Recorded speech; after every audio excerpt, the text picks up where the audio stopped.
Hello everyone, welcome back to my channel fast chemistry.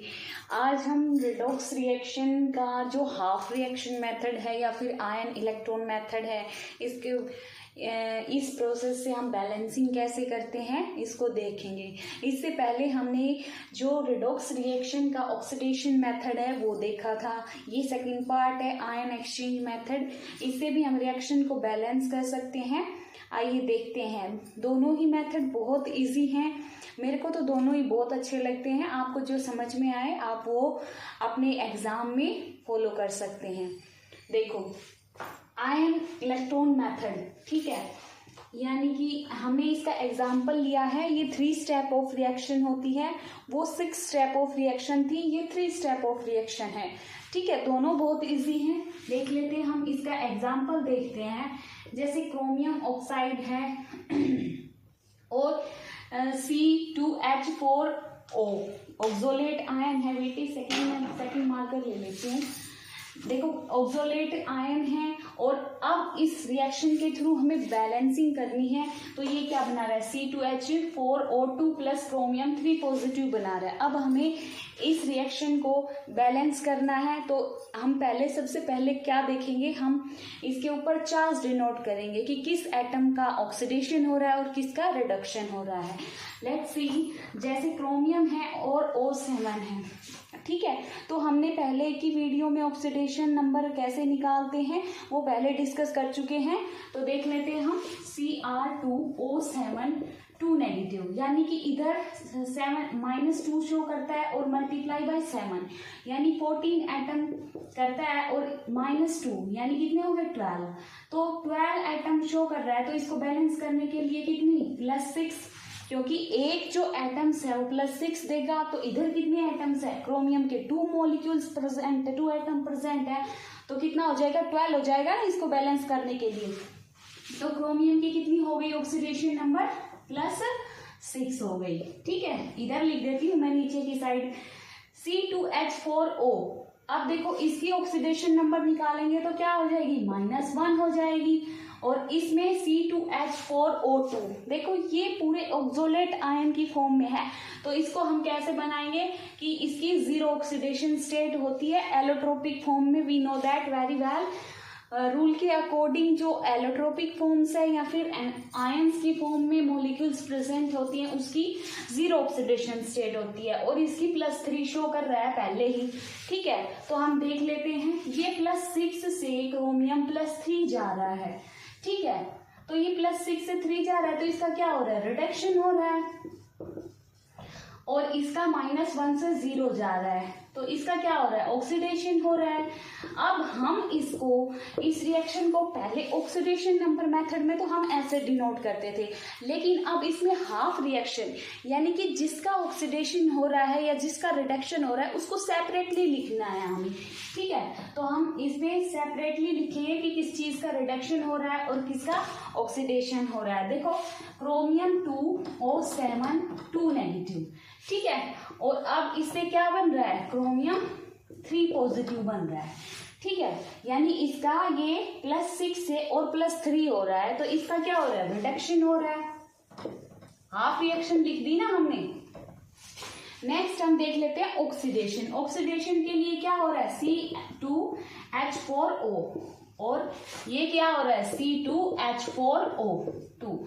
अब इसमें ये -1 है और ये 0 शो कर रहा है ऑक्सीडेशन नंबर। तो इसका क्या हो रहा है, ऑक्सीडेशन हो रहा है। इन दोनों को हमें रिडक्शन और ऑक्सीडेशन पता करके हमें आगे स्टेप में बढ़ना है। कि सबसे पहले हम एक को देख लेते हैं, ऑक्सीडेशन वाले को ही देख लेते हैं स्टेप 2 में। देखो, ये स्टेप 2 लिखा हुआ है। मान लो हमने ये वाली रिएक्शन, ये मॉलिक्यूल लिया हमने, पहले ऑक्सीडेशन को ही उठा लेते हैं हम। तो ये C2H4O ले लिया हमने, ठीक है, और C2H4O2, ठीक। ये -1 से 0 हो रहा है, तो इसमें कितने इलेक्ट्रॉन की मतलब नीड है। तो हम इसको देखेंगे ऑक्सीडेशन को, यहाँ पे तो minus oxygen, we know that -2 charge show करता है एक ऑक्सीडेशन, और इधर कितना है, 2 ऑक्सीडेशन नंबर है, तो कितना हो जाएगा 4। 4 और इधर 2 है, तो इसमें कितने ऐड हो रहे हैं, 2 इलेक्ट्रॉन ऐड होंगे। तो ये 2 इलेक्ट्रॉन हमने क्या कर दिए, ऐड कर दिए हैं। ठीक है, देखो दोबारा से देख लो आप, इधर एक ऑक्सीजन एटम प्रेजेंट है और इधर 2 ऑक्सीजन एटम प्रेजेंट है। तो एक ऑक्सीजन एटम -2 चार्ज शो करता है। ठीक है, 2 ऑक्सीजन एटम -2 मल्टीप्लाई टू 4, ठीक है, 4 इलेक्ट्रॉन शो करेगा, इसके 4 चार्ज शो करेगा। और इधर 4 चार्ज है और इधर 2 चार्ज है, तो इसको बैलेंस करने के लिए क्या करेंगे हम, इस साइड क्या करेंगे, 2 इलेक्ट्रॉन ऐड करेंगे। ठीक है, 2 इलेक्ट्रॉन ऐड करने का मतलब क्या है कि इसमें से हमने 2 इलेक्ट्रॉन रिमूव कर दिए, तो ये दोनों इक्वल हो जाएंगे। ठीक है, अब हम नेक्स्ट देख लेते हैं, हम 2 इलेक्ट्रॉन हमने रिमूव कर दिए इसमें। फिर आप देखो C2H4O और C2H4O2 इलेक्ट्रॉन ऐड हो गए। अब हम नेक्स्ट स्टेप में देख लेते हैं, हम ये तो हमारा हो गया, इसके रिडक्शन में क्या हो गया, हमने इलेक्ट्रॉन को बैलेंस कर दिया। अब हम देख लेते हैं इसको, ये ऑक्सीजन 1 मॉलिक्यूल ऑक्सीजन इधर प्रेजेंट है और 2 मॉलिक्यूल ऑक्सीजन इधर प्रेजेंट है। अब हम इसमें ऑक्सीजन को बैलेंस करेंगे, इधर भी 2 करेंगे और इधर 1 है, इधर 2 है और इधर 1 है, तो इसको ऑक्सीजन को बैलेंस करेंगे सर C2H4O। ठीक है, और ऑक्सीजन बैलेंस कर, मान लो हमने O लगा दिया, अब O अलग से लगेगा नहीं, उसके साथ क्या प्रेजेंट होने चाहिए, हाइड्रोजन प्रेजेंट होने चाहिए। तो हाइड्रोजन, एक ऑक्सीजन के साथ कितने हाइड्रोजन प्रेजेंट होते हैं, 2, वाटर की फॉर्मेशन हो जाएगी। अब हमने जो हाइड्रोजन लगाया है वो लेफ्ट हैंड साइड भी हमने, यानी कि प्रोडक्ट साइड भी हमें इसको बैलेंस करना है, यानी C2H4O2 प्लस में 2 इलेक्ट्रॉन प्लस, अब देखो ऑक्सीजन तो इधर और इधर दोनों साइड बैलेंस है और हाइड्रोजन इस साइड बैलेंस है, 2 हाइड्रोजन प्रेजेंट है और इसमें 2H पॉजिटिव आयन लगाएंगे हम। देखो जब भी कोई रिएक्शन एसिडिक मीडियम में आपसे पूछी गई हो तो H पॉजिटिव किस साइड लगेगा, left hand side, product side, और वाटर मॉलिक्यूल कहाँ प्रेजेंट होगा, लेफ्ट हैंड साइड, और 2 पॉजिटिव हाइड्रोजन किस साइड प्रेजेंट होगा, राइट हैंड साइड और प्रोडक्ट साइड। ठीक है, अब हम, ये रिएक्शन तो हो गई है बैलेंस। अब हम देख लेते हैं ये हमने क्या किया है, ऑक्सीडेशन किया है। अब रिडक्शन की देख लेते हैं हम, देखो रिडक्शन की देखेंगे हम, ये हमारी रिडक्शन है क्रोमियम 2O7 और 2 नेगेटिव, इसका रिडक्शन हो रहा है क्रोमियम 3 पॉजिटिव से। ठीक है, अब देखो इधर तो क्रोमियम 2 प्रेजेंट है और इधर क्रोमियम 1 प्रेजेंट है, 2 एटम्स प्रेजेंट है इस साइड और इधर 1, तो इनको पहले बैलेंस करो। तो इधर 2 है तो हमने इसको भी 2 से मल्टीप्लाई कर दिया। अब 2 से मल्टीप्लाई करने के बाद इधर जो इलेक्ट्रॉन प्रेजेंट है वो 6 हो गए, इधर जो 6 मॉलिक्यूल हो गए ना, इलेक्ट्रॉन की चार्ज 6 हो गया। अब इधर चार्ज 6 है और इधर तो चार्ज है ही नहीं, प्रेजेंट ही नहीं है, तो हम इसको चार्ज को बैलेंस करने के लिए कितना ऐड करेंगे, 6 इलेक्ट्रॉन ऐड करेंगे। ठीक है, 6 इलेक्ट्रॉन इस साइड ऐड करेंगे, तो रिएक्शन क्या हो जाएगी देख लेते हैं हम। देखो chromium 2O7 2 negative plus 6 electron add किए हमने, after that 2 chromium O3 positive ion. ठीक है, अब देखो क्रोमियम 2 इधर प्रेजेंट है, O7 इधर प्रेजेंट है, 2 नेगेटिव, 6 इलेक्ट्रॉन हमारा इधर प्रेजेंट हो गया। इधर क्रोमियम 2 मॉलिक्यूल, तो 2 एटम्स तो क्रोमियम के लेफ्ट हैंड साइड प्रेजेंट है और 2 मॉलिक्यूल्स ऑफ एटम्स क्रोमियम के राइट हैंड साइड है। बट ऑक्सीजन के तो 7 इलेक्ट्रॉन है, इनको भी बैलेंस करना पड़ेगा हमें। इनको बैलेंस करने के लिए हमें क्या है, रिएक्टेंट साइड तो 7 एटम्स प्रेजेंट है ऑक्सीजन के। अब हमें प्रोडक्ट साइड लिखेंगे, तो प्रोडक्ट साइड क्या हो गया, 7 ऑक्सीजन लिख दिया हमने। अब ऑक्सीजन अकेले लिखा नहीं जाएगा, तो इसके साथ क्या अटैच करेंगे, हाइड्रोजन एटम अटैच करेंगे। अगर इधर प्रोडक्ट साइड हाइड्रोजन एटम्स कितने हो गए, 7 multiply two 14 hydrogen present on product side, इसीलिए अब हमें इसको बैलेंस करना पड़ेगा, रिएक्टेंट को बैलेंस करना पड़ेगा। तो हम क्या लगाएंगे, इधर 14 इलेक्ट्रॉन हम इधर लगा देंगे, 14 H पॉजिटिव हम इधर लगा देंगे। देखो मैं दोबारा से लिख देती हूँ, साफ से 14 हाइड्रोजन पॉजिटिव इधर लगा देंगे। अब ये रिएक्शन बैलेंस हो चुकी है, ये हो गया रिडक्शन और ये हो गया हमारा ऑक्सीडेशन। अब इन दोनों रिएक्शन को हमें ऐड करना है, ठीक है। आप स्क्रीनशॉट लेना चाहें तो ले सकते हैं, बाकी इनको बैलेंस करने के लिए हम देखो हम इसको ऐड ऑन कर देते हैं।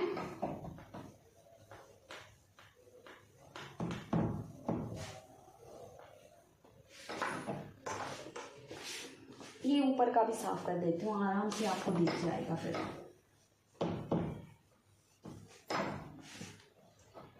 C2H2O प्लस में 2 इलेक्ट्रॉन C2H4O2 प्लस 2 इलेक्ट्रॉन इस साइड है और इधर H2O प्रेजेंट है, ठीक है। अब हम इसको लिखेंगे क्रोमियम 2O7 प्लस में 6 इलेक्ट्रॉन इधर हैं प्लस 14 हाइड्रोजन एटम प्रेजेंट है। After that 2 chromium molecule present है atoms and 7 molecule of water present है। अब हमें इसको ऐड ऑन करना है, ठीक है। ऐड ऑन करने के लिए हमें बैलेंसिंग करनी बहुत ज़्यादा ज़रूरी है, अपर इक्वेशन को और डाउन इक्वेशन को। देखो इधर तो 6 इलेक्ट्रॉन प्रेजेंट है और इधर 2 इलेक्ट्रॉन प्रेजेंट है। इन दोनों को बैलेंस करने के लिए हमें क्या करना पड़ेगा, इस पूरी रिएक्शन को 3 से मल्टीप्लाई करना पड़ेगा, ठीक है। 2 हाइड्रोजन एटम 2 पॉजिटिव आयन से हमें इसको प्लस 3 मल्टीप्लाई बाय 3 से हमें इस पूरी रिएक्शन को हमें मल्टीप्लाई करना होगा और जो भी कटता है उसको काट देंगे। आफ्टर दैट देखो इसको पहले सोल्व करते हैं हम।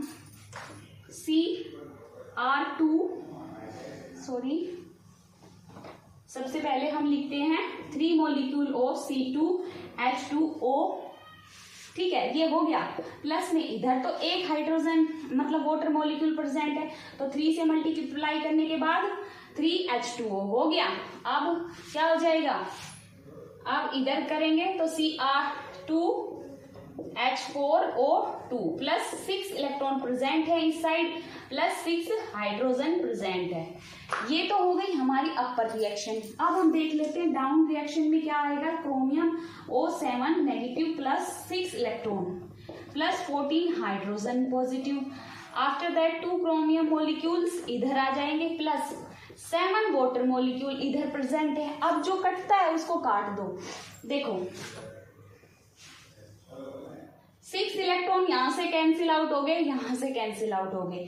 14 में से 6 गए, 8 हाइड्रोजन एटम प्रेजेंट हो जाएंगे इधर, ठीक है। और इधर जो भी हमारा जो 14 मॉलिक्यूल ऑफ वाटर इधर, 7 मॉलिक्यूल ऑफ वाटर इधर है और 3 इधर है, तो इधर से 3 गए तो कितने बचे, 4 मॉलिक्यूल ऑफ वाटर बच जाएगा, ठीक है। और अब देखो ये 6 हाइड्रोजन से कैंसिल आउट हो गया, 8 हाइड्रोजन बच गया। अब इस रिएक्शन में जो भी है उसको हम नीचे पुट आउट कर देंगे। 3 मॉलिक्यूल ऑफ C2H2O प्लस में अब ये हाइड्रोजन वाटर मॉलिक्यूल तो कैंसिल आउट हो गया, C2 क्रोमियम 2O7, ठीक है, ये भी कैंसिल आउट हो गया plus 8 molecule of H positive बच गया। अब क्या लिखेंगे, 3 मॉलिक्यूल ऑफ C2H4O2, ठीक है, प्लस में 2 molecule of chromium 3 positive plus 4 molecule of water. Hence ये प्रूव हो चुका है, ये रिएक्शन बैलेंस है, equal number of reactant side और equal number of product side. ये है हाफ रिएक्शन मेथड, 3 स्टेप की होती है। इसी तरीके से बाकी एग्जाम्पल भी कर सकते हैं हम। सबसे पहले स्टेप में हम क्या देखेंगे, किस एटम का रिडक्शन हो रहा है और किसका ऑक्सीडेशन हो रहा है। जिसका रिडक्शन हो रहा है उसको हाफ लिखेंगे, जैसे क्रोमियम O7 है और क्रोमियम 3, इसका रिडक्शन हुआ, फिर इसको बैलेंस किया हमने। आफ्टर दैट हमने ऑक्सीडेशन देखा, ऑक्सीडेशन मॉलिक्यूल्स को हमने बैलेंस किया और बैलेंस करने के बाद हमने इलेक्ट्रॉन्स को बैलेंस किया। फिर देखो जब हमने यहाँ पे 6 इलेक्ट्रॉन थे और यहाँ पे 2 इलेक्ट्रॉन्स हैं, तो हमने इलेक्ट्रॉन को बैलेंस करने के लिए मल्टीप्लाई बाय 3 से मल्टीप्लाई कर दिया। इसी तरीके से हम 3 मॉलिक्यूल अब मल्टीप्लाई करने के बाद जो भी चीज कट रही है रिएक्टेंट साइड और प्रोडक्ट साइड उसको हम काट देंगे और बाकी जो रिएक्शन है उसको हम लिख देंगे। ये है ion exchange, ion electron method और हाफ रिएक्शन मेथड। ठीक है, आई होप आपको समझ में आया हो। इसका लास्ट टॉपिक बचा है इलेक्ट्रोमैग्नेटिक सेल। ठीक है, वो कुछ स्कूलों में तो पढ़ाया जाता है, कुछ में नहीं पढ़ाया जाता, बट इसकी मैं आपको छोटी सी वीडियो बना के डाल दूंगी। Thank you so much.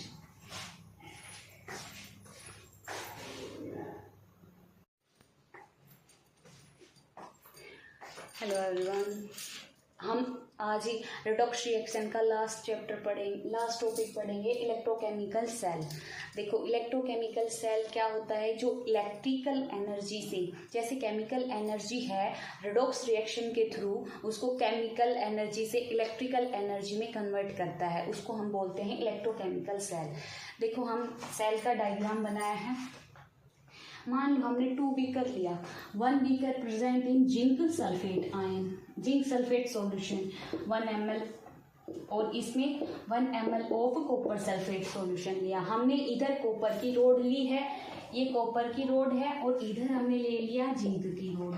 ठीक है, अब हमने इसको एक वायर से कनेक्ट किया है और एक एमीटर से कनेक्ट किया है। ये एमीटर से हमने इसको कनेक्ट किया तो इधर इलेक्ट्रॉन हमने पास किए और फिर एमीटर में कोई चार्ज दिखाया नहीं इसमें, और इलेक्ट्रॉन इधर पास कर रहे हैं। ठीक है, तो हम जानते हैं कि क्या ये जो सर्किट है वो कंप्लीट है। मान लो कोई भी सर्किट है, जब तक इलेक्ट्रॉन पूरी तरीके से राउंड नहीं करता, ठीक है, ये इलेक्ट्रॉन वापस इधर इसी सेल, इसी वायर के अंदर आएगा, तभी तो कंप्लीट होगा। ठीक है, सेल तो यहाँ से इलेक्ट्रॉन रिलीज तो हो गया और यहाँ तक पहुँच गया है। ठीक है, अब इस जो इलेक्ट्रॉन को हमने ऐड किया है, इसके अंदर सॉल्यूशन के अंदर इलेक्ट्रॉन को ऐड किया है, अब इस इलेक्ट्रॉन में से इसको पास करेंगे हम किसके थ्रू? सॉल्ट ब्रिज के थ्रू इसको कंप्लीट करेंगे। सॉल्ट ब्रिज क्या होता है कि कनेक्ट करता है 2 सॉल्यूशंस को। ठीक है, 2 इलेक्ट्रोलाइट्स को ऐड करता है। इसके अंदर क्या फिलअप होती है? Salt bridge potassium chloride fill up होता है, पोटेशियम नाइट्रेट होता है, और अमोनियम नाइट्रेट होता है। इसके अंदर एक जेली लाइक फ्लूइड प्रेजेंट होता है, और इनकी जो लास्ट एंड है इस पे कॉटन का प्लग लगा हुआ होता है। अब ये प्रोसेस कैसे करता है? जैसे मान लिया हमने इलेक्ट्रॉन यहाँ से जिंक सल्फेट सॉल्यूशन में जिंक की रोड डाल ली है। अब हमने इसको इसको हमने करंट दिया है, तो ये क्या हो गया? जिंक 2 पॉजिटिव में ब्रेक हो गया, और प्लस में 2 इलेक्ट्रॉन इसने क्या किया है? 2 इलेक्ट्रॉन रिलीज किया है। अब ये इलेक्ट्रॉन जाएगा इधर घूम के, और इधर इसने घूम के इलेक्ट्रॉन को इधर लिया, तो ये जो सॉल्यूशन है ये कॉपर सल्फेट का सॉल्यूशन है, कॉपर 2 पॉजिटिव है। ठीक है, इसमें 2 इलेक्ट्रॉन ऐड हो रहा है, तो क्या बन रहा है? कॉपर मेटल बन रहा है। अब कॉपर मेटल जब बन रहा है तो किस पे? इस कॉपर रोड के ऊपर अटैच हो जाएगा। ठीक है, और इसको जो सेल को कंप्लीट करने के लिए अब इधर तो इलेक्ट्रॉन आ गया, अब आफ्टर दैट इलेक्ट्रॉन इधर से पास करेंगे, फिर 2 इलेक्ट्रॉन हमें रिलीज होगा, फिर इधर 2 इलेक्ट्रॉन ऐड होंगे, फिर 2 इलेक्ट्रॉन इधर रिलीज होंगे, ऐसे ये सेल कंप्लीट होता है। ठीक है, अब हम देख लेते हैं कि रिडक्शन किसकी हो रही है और ऑक्सीडेशन किसकी हो रही है इलेक्ट्रोकेमिकल सेल से। देखो, जब भी रिडक्स रिएक्शन के थ्रू केमिकल्स हैं, ये सारे केमिकल्स हैं, ठीक है, इसके थ्रू हमें क्या मिल रही है? इलेक्ट्रिकल एनर्जी मिल रही है। केमिकल एनर्जी से कन्वर्ट हो रहा है इलेक्ट्रिकल एनर्जी में, उसको हम बोलते हैं इलेक्ट्रोकेमिकल सेल। ठीक है, अब देखो जिंक मेटल है, जिंक मेटल ने 2 पॉजिटिव बना लिया और ये 2 इलेक्ट्रॉन रिलीज कर दिया। आफ्टर दैट हम इसका क्या हो रहा है? जिंक का इसका क्या हो रहा है? ऑक्सीडेशन हो रहा है, ऑक्सीडेशन हो रहा है। अब हम देख लेते हैं कॉपर 2 पॉजिटिव से 2 इलेक्ट्रॉन, इसने पहले 2 पॉजिटिव था, इसने 2 इलेक्ट्रॉन ले लिया, तो ये इसका क्या हो रहा है? रिडक्शन हो रहा है। कॉपर मेटल से पहले 2 चार्ज था, अब कॉपर पे 0 चार्ज है, तो यहाँ पे कम हो रहा है ना, तो इसका क्या हो रहा है? रिडक्शन हो रहा है। ठीक है, अब ये तो हमने इलेक्ट्रोकेमिकल सेल है, ये कंप्लीट हो चुका है। सॉल्ट ब्रिज के फंक्शन क्या होते हैं कि ये दोनों दोनों सॉल्यूशन को अटैच करता है और एमीटर में ये चार्ज दिखाता है। ठीक है, अब नेक्स्ट हम देख लेते हैं इलेक्ट्रोकेमिकल सेल की रिप्रेजेंटेशन कैसे होती है। इलेक्ट्रोकेमिकल सेल्स को हम रिडक्शन और ऑक्सीडेशन के मेथड से दिखाते हैं।